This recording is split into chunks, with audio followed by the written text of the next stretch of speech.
Grand lines کی ویسے سے بات ہو رہی تھی، کیا یہ خبریں درست ہیں کہ مولانا فضل الرحمان صاحب یہ چاہتے ہیں کہ تحریک تحفظ آئین کی بجائے کوئی اور پلیٹ فارم بنے، اس میں تمام جماعتیں اکٹھی ہوں، اس پلیٹ فارم پر نہ ہوں؟ نہیں دیکھیں، نام تو کوئی ایسا ایشو نہیں ہے، نام ہم نے نہیں، میرے کوئی ایسی بات نہیں ہوئی، نہ میرے علم میں کوئی ایسی بات لائی گئی ہے، نہ انہوں نے کسی میٹنگ میں اس بات کا تذکرہ کیا کہ نام یہ نہ ہو اور یہ پلیٹ فارم نہ ہو۔ ہم نے تو یہ بنایا، اگر پارٹی ساری اکٹھی ہو جاتی ہے اور وہ کہتے ہیں نام کوئی اور ہونا چاہیے تو ڈزنٹ میٹر، سبسٹنس کو دے کے، سبجیکٹ میٹر کو دے کے، جو کاز ہے ہمارا اس کو دے کے اس کو بہتر کرنے کے لیے کیا ضرورت ہے۔ تو جتنی پولیٹیکل پارٹیز آئے گی، ہم تو اپروچ کرنا چاہ رہے ہیں وہ لوگوں کو جو اس کی پولیٹیکل پارٹی ہے، سچ نہیں بھی ہے، لیکن اگر ان کے پاس اسٹیک ہولڈرز ہے تو ہم چاہتے ہیں وہ بھی کچھ کریں، وہ اس ملک کے شہری ہیں۔ اسی طرح بلوچستان کے چھوٹے پولیٹیکل پارٹیز کو ہم اپروچ کر رہے ہیں، سندھ کی پولیٹیکل پارٹیز کو ہم نے اپروچ کیا۔ جیسے میں نے کہا 175 پولیٹیکل پارٹیز ہیں، ان میں سے تو صرف 14 پولیٹیکل پارٹیز اس وقت گورنمنٹ میں۔ ریلیجس پارٹیز آپ نے دیکھا کتنی زیادہ ریلیجس پارٹی، ان کا انفلوئنشل سرکل پاکستان میں بہت زیادہ ہے۔ بٹ اس وقت سوائے متحدہ وحدت المسلمین جو کہ ہمارے ساتھ ہی الائنس ہے، ان کا ایک، اور مولانا صاحب کی، اور پارٹی ہی نہیں ہے ریلیجس، جبکہ سب سے زیادہ پولیٹیکل جو پارٹیز ہے وہ ریلیجس پارٹیز ہے۔ تو یہ اس کو ہم اپروچ کرنا چاہ رہے ہیں کہ اگر ملک میں ہے جمہوریت آپ چاہتے ہیں تو جمہوریت کے یہ کچھ اصول ہو،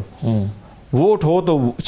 سب کا جو ہے نا مین انٹرسٹ یہی ہے کہ ووٹ میں کبھی دھاندلی نہ ہو۔ کیا کہیں سے کوئی یہ میسج کنوے کیا گیا ہے پی ٹی آئی کو، مولانا کی پارٹی کی طرف سے، کہ وہ جو بھی نیا اتحاد بنے گا مولانا اس کی سربراہی چاہتے ہیں؟ نہیں، مولانا صاحب نے کبھی ایسا ہمیں نہیں بھیجا، اور مولانا صاحب اگر کہتے ہیں کہ اس شرط پہ ہم نے کرنا تھا تو میرا نہیں خیال کہ کوئی اس کو کہتا مولانا صاحب کو کہ آپ سربراہ نہ بنیں، ایسی کوئی بات نہیں۔ خوشی سے قبول کر لے گی؟ میں کہہ رہا ہوں یہ بات ہی کوئی نہیں ہوئی ہے۔ نہیں، اگر فرض کیجئے یہ شرط آ جاتی ہے مولانا کی طرف سے تو کیا پی ٹی آئی قبول کر لے گی؟ مولانا صاحب کی طرف سے میرا نہیں خیال کہ مولانا صاحب کو بڑے سینئر پولیٹیشنز ہیں، اور محمود خان چکزئی صاحب بھی سینئر پولیٹیشنز ہیں، ان دونوں کے درمیان ہی بات ہوگی۔ لیکن بات یہ نہیں ہے کہ اس نے، میں اب یہ کہہ رہا ہوں کہ مولانا صاحب چکزئی صاحب ہوں گے یا مولانا ہوں گے؟ نہیں، دیکھا پاکستان تحریک انصاف سب سے بڑی پولیٹیکل پارٹی ہے۔ آج بھی ہم نے اسٹیئرنگ کمیٹی جو بنایا تو اس کا چیئرمین ہم نے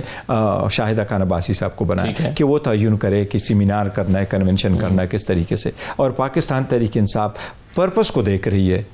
اور وہ پروٹوکول کو نہیں دیکھ رہی کہ نہیں یہ ہم سب سے بڑی پولیٹیکل پارٹی ہے۔ پروٹوکول کو دیکھ رہے ہیں، ہم ان کو یہ کہہ رہے ہیں، باقی لوگ تو چاہ رہے ہیں کہ انہیں سربراہی۔ دیکھیں نا، خان صاحب میں تو یہی تو ڈیموکریسی ہے، اور خان صاحب یہی تو سیکریفائس کرے، اور یہی تو وہ کہہ رہے ہیں کہ میں اپنے لیے کچھ نہیں مانگ رہا، میں ملک کے لیے کہہ رہا ہوں، جمہوریت کی خاطر کر۔ ہم نے کبھی نہیں کہا اس میں کہ جی سربراہی ہماری ہوگی، ہم سب سے بڑی پولیٹیکل پارٹی ہے۔ ہم نے کبھی نہیں کہا کہ نہیں جی سب سے ابتدا پہلے ہم کریں گے، ہم کہہ رہے ہیں آپ لوگ کرو، ہم آپ کے ساتھ ہیں، ہم سپورٹ کرنا چاہ رہے ہیں اس کاز کو۔ دی ریزن بینگ کہ سارا ووٹر سپورٹر بیس جو ہے وہ تو خان صاحب کا ہے، خان صاحب ہی کے نظریے کے ساتھ ہے، اور اس کی زندہ مثال تو آپ نے دیکھا ہے نا 8 فروری۔ یوں تو پھر اپوزیشن اتحاد کی سربراہی پی ٹی آئی کو کرنی چاہیے نا سر؟ نہیں، تبھی تو میں کہہ رہا ہوں کہ دیکھو نا، خان صاحب نے کبھی نہیں کہا، ہم نے تبھی تو محمود خان چکزئی صاحب کو ہم نے کہا صدارت کے الیکشن آ رہے ہیں، آپ بنے۔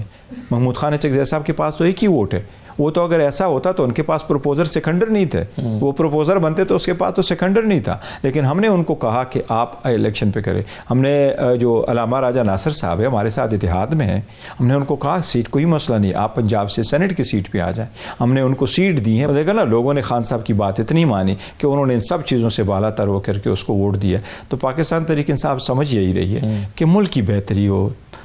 ڈیموکریسی ہو، رول اپ لا ہو، پولیٹیکل سٹیبلٹی آ جائے، لوگوں میں بہتری آ جائے، عوام کی بہتری ہو، اس کے لیے خان صاحب نے تبھی تو 20 مرتبہ کہا کہ میرے ساتھ جتنی زیادتیاں ہوئی ہیں خان صاحب کے ساتھ، جس طریقے سے ان کو ہائی کورٹ سے اٹھایا گیا، جس طریقے سے کیس ہوئے، جس طریقے سے اریسٹ ہوا، کبھی کسی کے خلاف آپ نے 200 کیسز کیے ہیں، 200 کیسز میں 300 ٹائمز سے زیادہ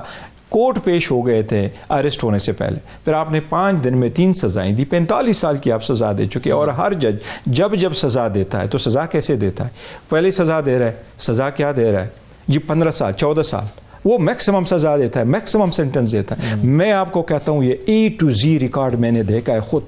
بشرا بی بی کا تو شخانہ کے ساتھ دور دور دور دور تک کوئی تعلق نہیں، نہ اس کا نام تھا، اس نے نہ گفٹ لیا، نہ اس کا نام ہے، نہ اس نے ٹیکس دیا، نہ اس نے پیسے جمع کیے، نہ اس کا اس جو کیبنٹ ڈویژن کی ریکارڈ ہے نہ اس میں نام تھا، نہ الیکشن کمیشن میں نام تھا، نہ ہمایون دلاور کے کیس میں اس کا نام تھا۔ بشرا بی بی کو صرف لایا گیا کیوں؟ تاکہ اس کو تکلیف دے، اس کو بلیک میل کرے، خان صاحب پہ پریشر ڈالے، وہ کمپرومائز کرے۔ لیکن اللہ نے اپنے نبی کے صدقے